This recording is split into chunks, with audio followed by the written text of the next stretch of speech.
Hello and welcome to Drive Seat. Today we're taking a look at the second generation Jaguar XF, launched in 2015 as a four-door saloon. However, there's a four-door Sportback coming soon. It's available with 3 petrol engines, 2 of which are 2 litres, and 4 diesels, 3 of which are the same 2 litre in different variants.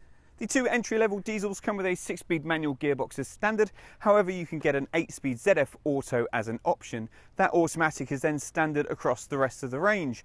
Most cars come with rear-wheel drive, although there's option for all-wheel drive. There's also 4 trim levels, and prices kick off from £32,490.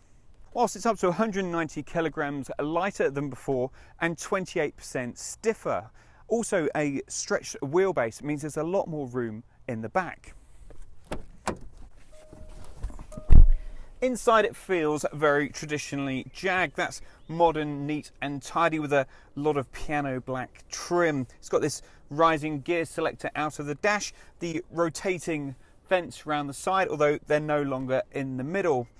In the middle there is, however, this large infotainment screen which is clear and very easy to use. There's also many functions on there and you could be quite happy losing yourself in there for some hours.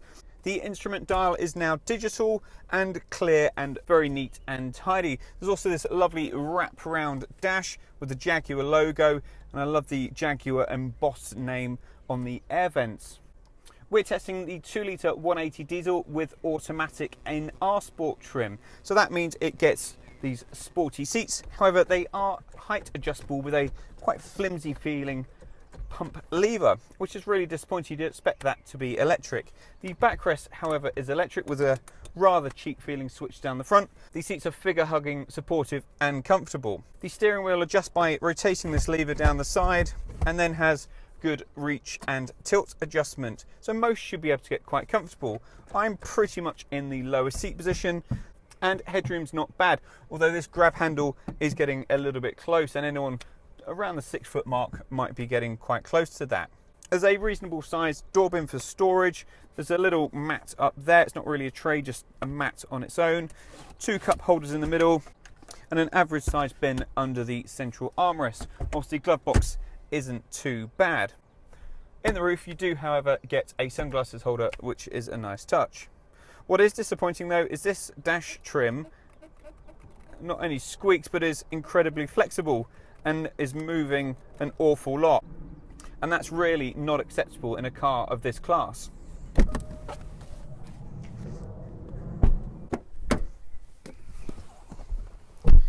In the back, these seats feel a little bit firm. However, there is excellent leg and knee room, although footroom's a little bit tight under the seat ahead. Headroom is average. Again, if you're taller than me, if you're heading up towards 6 foot, you're going to struggle in here. There's a reasonable sized door bin, a couple of chargers down here, but again, that panel's shaking. There's rear heated seats on this model, and then a fold down armrest with 2 cup holders.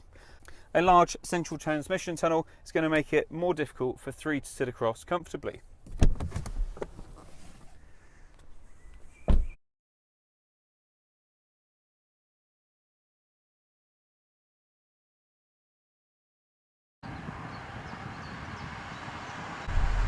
So the 2-litre 4-cylinder diesel in here generates 178 brake horsepower and 317 pound-feet of torque, and that's enough to get the XF from standstill to 60 miles an hour in 7.7 seconds. Not bad going.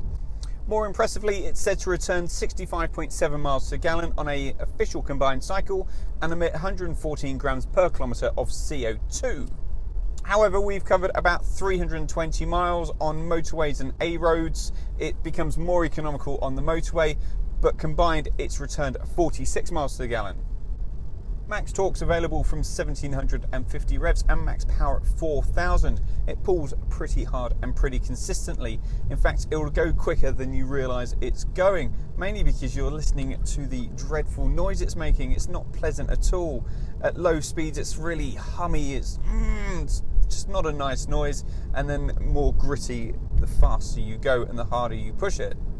This auto version is a 8-speed ZF automatic gearbox and has steering wheel mounted paddles. Now leave it to its own devices and it changes gears very nicely indeed. You hardly notice those changes. However, if you sync the right pedal and want a little bit more performance, it can become a little bit jerky on downshifts. The pedals react quickly to your request for a gear change and actually are quite rewarding when you're pushing on. On the whole, the ride's pretty comfortable. However, we are in the R Sport and it does have big alloys, so there is a firmer undertone to it. You'd never say it's uncomfortable, but you can certainly pick out the worst of potholes and road scarrings. Driving on sensibly, even on A and B roads, this won't roll too much. However, if you give it some stick and really throw it into a corner, you do feel a little bit of body movement. However, it grips on and goes exactly where you want it to. It's really impressive. And bear in mind that this is rear wheel driven, it's never once stepped out on me. The steering's nicely weighted, it's silky and generally pretty consistent. However, when I've pushed on particularly hard, I have found some inconsistencies in there.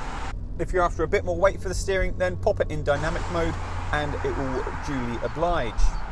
One of the biggest problems in here though is visibility. To the front, fine, although this front pillar is quite thick. The B pillar's very thick, and that sloping rear coupe line roof creates a huge blind spot, especially when you're on the motorway. The over the shoulder view for changing lanes is really encumbered by those thick pillars.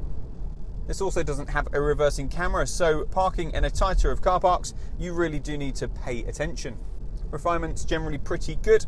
There's a little bit of wind noise on the motorways and a little bit of road noise around, and sometimes a little bit of suspension noise, but overall it's not bad at all.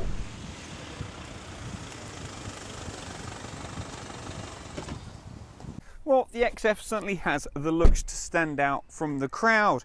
It's an entertaining car to drive with a nice ride. However, there are some real interior quality issues that need to be addressed and do cause concern.